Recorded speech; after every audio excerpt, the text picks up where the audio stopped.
9 minus 7 gives us 2. And again, here we have 9 minus 7, which again gives us 2, and 2 times 2 is equal to 4. But this answer is not correct, because according to the order of operation, PEMDAS, which I will write here,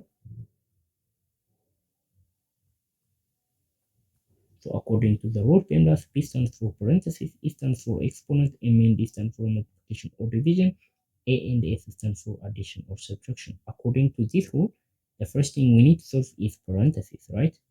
So parentheses is priority number 1, and priority number 2 is exponent, and priority number 3 is multiplication or division, and finally priority number 4 is addition or subtraction.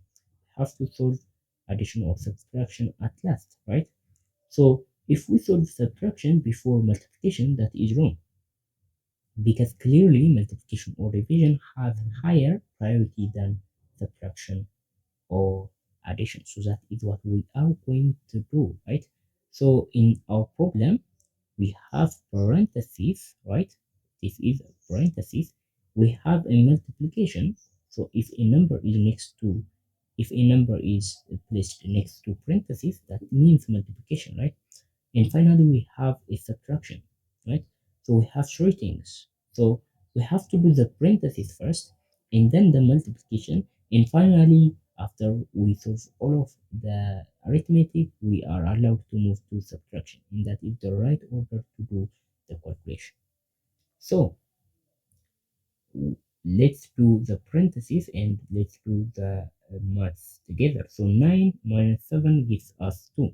And the problem becomes 9 minus 7 times 2. And now we have to do the multiplication, because multiplication has higher priority than subtraction. So 7 times 2 is going to be the next equation, the next sequence to follow. So 7 times 2 is 14, and 9 minus 14 is equal to negative 5.